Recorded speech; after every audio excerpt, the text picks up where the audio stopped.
Hello friends, welcome to my YouTube channel study with Vinay. मैं आज आपके सामने एक नया टॉपिक जनगणना लेकर उपस्थित हूँ। तो चलिए दोस्तों, स्टार्ट करते हैं हम जनगणना के बारे में। तो ये जनगणना है, ये किस सूची का विषय है? जनगणना संघ सूची का विषय है। जनगणना को अनुच्छेद 246 में रखा गया है और जनगणना गृह मंत्रालय के अधीन आती है। इसका सर्वोच्च जो अधिकारी होता है, भारत का महापंजीयक एवं जनगणना आयुक्त होता है। जनगणना दिवस, जनसंख्या दिवस 11 जुलाई को मनाया जाता है। भारत में प्रथम जनसंख्या नीति 1976 को आई थी। नई जनसंख्या नीति 15 अगस्त 2020 को आई थी। इसका जो लक्ष्य था, जनसंख्या को स्थिर करने का जो लक्ष्य था 2045 तक है। भारत में सर्वप्रथम जनगणना 1872 में लॉर्ड मेयो ने कराई थी और 10 की आधार पर 1881 में रिपन ने कराई थी।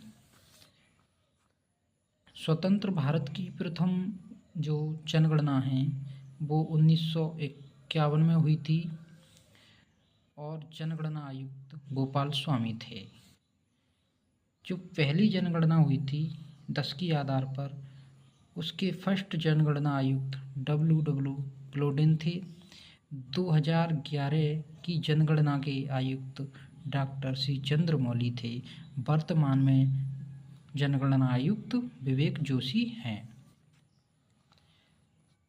2011 की जनगणना स्वतंत्रता के बाद 7वीं व 1872 जो ये पहली बार हुई थी।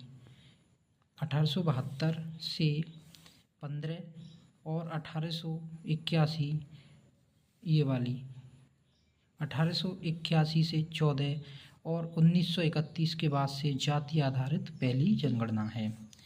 2011 की जनगणना का शुभंकर प्रांगणिक शिक्षिका और टैगलाइन हमारी जनसंख्या हमारा भविष्य है।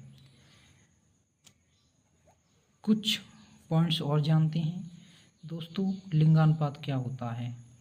प्रति 1000 पुरुषों पर कितनी महिलाएं हैं, इसे हम लिंगानुपात कहते हैं। जैसे अभी वर्तमान जो 2011 की जनगणना हुई थी उसमें 1000 पुरुष पर 943 महिलाएं थीं। तो लिंगानुपात क्या था? 943। जनसंख्या घनत्व तो 1 किलोमीटर में कितने व्यक्ति रहते हैं? 2011 की जनगणना के अनुसार 382। साक्षरता दर 73% थी 2011 की जनगणना के अनुसार। साक्षरता होती क्या है? 7 वर्ष से अधिक आयु के व्यक्ति जो किसी भाषा को लिखने या पढ़ने में सक्षम हो, वो साक्षर कहलाते हैं। शिशु लिंगानुपात 0 से 6 वर्ष तक के 1000 बच्चों में कितनी बच्चियां हैं? 918 थी 2011 की जनगणना के अनुसार। नकारात्मक वृद्धि दर एक राज्य में देखने को मिली, वो था नागालैंड। ये इम्पोर्टेंट क्वेश्चन है।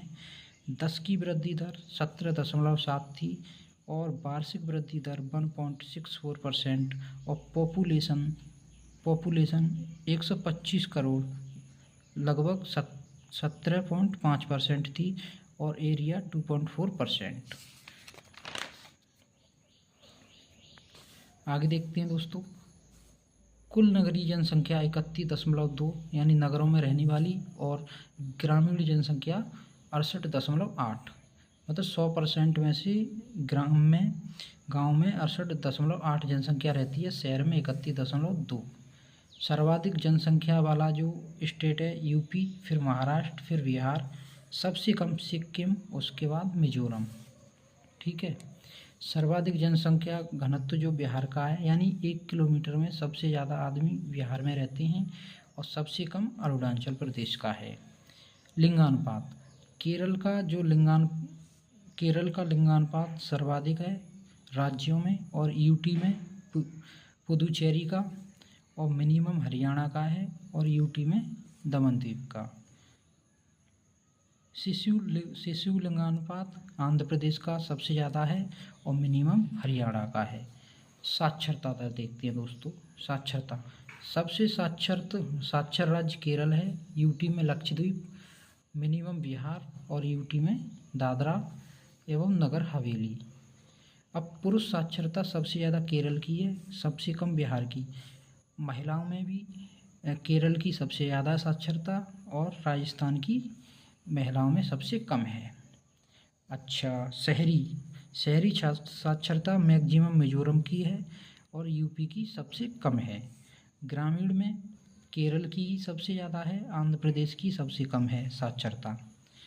आगे देखते हैं, जो 2011 की जनगणना थी उसमें मुसलमान 14.2%, जैन 0.40%, सिख 1.7%, बौद्ध 0.7%, पारसी 2.3%, ईसाई थे 2.3%, पारसी थे 0.006%।